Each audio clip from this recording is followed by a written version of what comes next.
உன்னை எவன்டா உள்ள விட்டது? மாமனார் ஹோட்டல்ல மருமகன் நுழையறதுக்கு யாருகிட்ட பெர்மிஷன் வாங்கணும்? ஏண்டா கலாட்டா பண்றதுக்கு வந்திருக்க? கலாட்டாவா? இது வரைக்கும் நடந்ததெல்லாம் வுட் டான்ஸ். இனிமேதான் ஆரம்பமா போகுது கலாட்டா. அப்படி உட்காந்து வேடிக்கை பாரு மாமனாரு.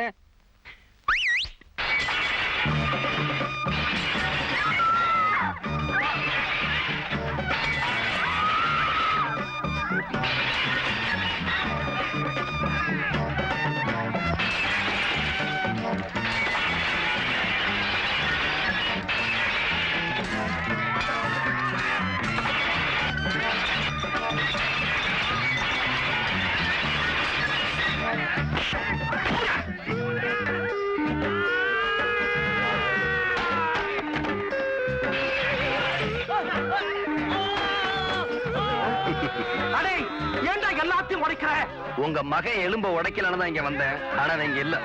அதனாலதான் இதையெல்லாம் போட்டு உடைச்சுக்கிட்டு இருக்கேன். மரியாதையா சொல்றேன். இந்த பாருங்க மாமனாரே, உங்க ஆளுங்க ரிக்ஷா உடைச்சிட்டாங்க. புது ரிக்ஷா வாங்கி கொடுங்க, நான் இங்க இருந்து போயிடுறேன்.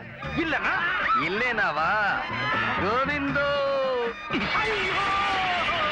Manager police கூப்பிடுயா. கூப்பிடுங்க. மாமனார் ஹோட்டலில் மருமகன் கலாட்டா அப்படின்னு பேப்பர்ல வரும். பரவாயில்லையா? Rascal rascal. ஆமா. கோவிந்தோ ராஸ்கல்.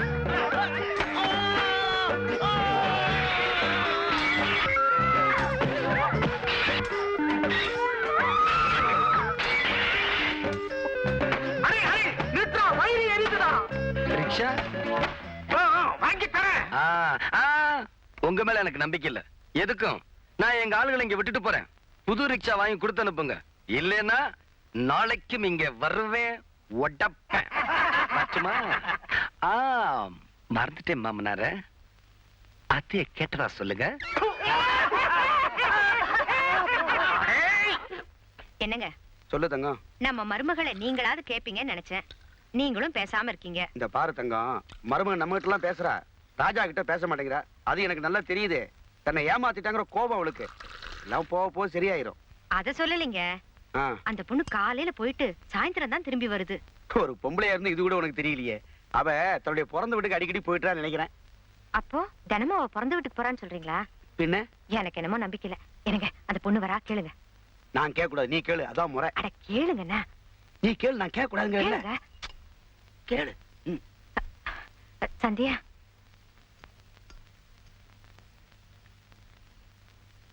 உன் வீட்ல இப்பெல்லாம் உன் மேல கோவம் இல்லையே? அவங்க கோவமா இருக்காங்களா சந்தோஷமா இருக்காங்களான்னு எனக்கு எப்படிமா தெரியும்? தினமும் உங்க வீட்டுக்கு தானமா போயிட்டு வர? இல்ல. அப்ப தினமும் எங்கம்மா போயிட்டு வர? நான் வேலைக்கு போயிட்டு வரேன். வேலைக்கா? நீ எதுக்குமா வேலைக்கு போகணும்? ஏன், நான் வேலைக்கு போக கூடாதா? அதுக்கு இல்ல, நீ வேலைக்கு போற விஷயம் ராஜாவுக்கு தெரியாது போல இருக்கு. என்ன இருந்தாலும் அவங்கிட்ட ஒரு வார்த்தை சொல்லாம போறது தப்பு இல்லையா? என்னை ஏமாத்தி கல்யாணம் பண்ணிக்கிட்டது மட்டும் தப்பு இல்லையா?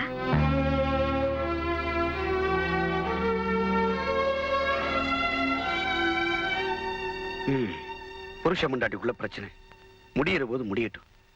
நாம ஒண்ணும் தலையிட வேண்டாம். ஏன் ராஜா நடந்து வரான்? ரிக்ஷா என்னாச்சு? ராஜா ரிக்ஷா என்னாச்சு? நான் ரிக்ஷா ஓட்டினா என் மாமனார் மச்சனுக்கு ரொம்ப அவமானமா இருக்கான். அதனால ஆளுங்களை அனுப்பி ரிக்ஷா உடைச்சிட்டாங்க. ரிக்ஷாவை உடைச்சுட்டானுங்களா? பொழப்புக்கு என்ன பண்றது? பொழப்பா புதுசா தொடங்க போறேன். புதுசாவா? ஆமாமா, புது ரிக்ஷாவில் தொடங்க போறேன். ஏய், புது ரிக்ஷா வாங்குறதுக்கு பணம் எதுரா? என் மாமனார் எனக்கு சீதனம் அனுப்பி வைப்பாரு. என்னடா சொல்ற? ஆமாமா, என் மாமனாரோட 5 ஸ்டார் ஹோட்டலுக்குள்ள நுழைஞ்சேன். 50,000 அவுட். மாமனார் அலறிட்டாரு. பாரு இப்ப புது ரிக்ஷா வருதா இல்லையான்னு.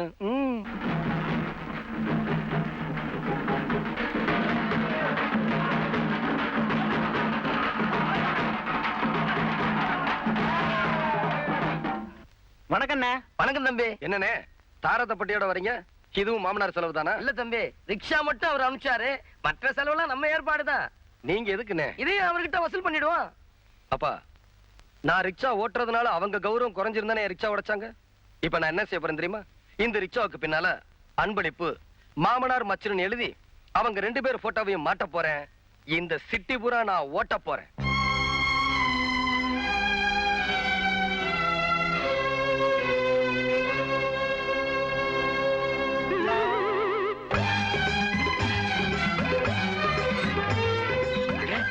சந்திரசேகர் ரிக்ஷாக்காரனுக்கு மாமாவா? அருண் வந்து ரிக்ஷாக்காரனுக்கு மச்சானா? என்ன அது அநியாயமா இருக்கு?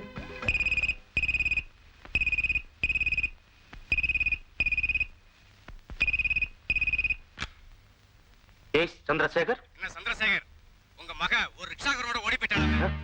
கேள்விப்பட்டேன், நம்பல. ஆனா நேர்லயே பார்த்துட்டேன்.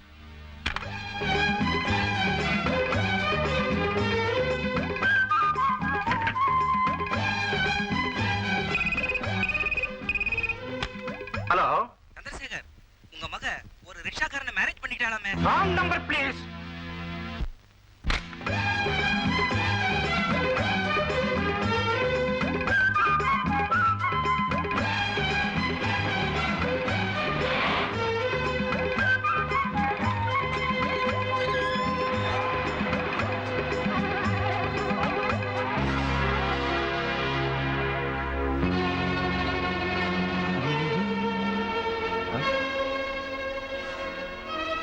ஹாய் மச்சான், நல்லா இருக்கீங்களா?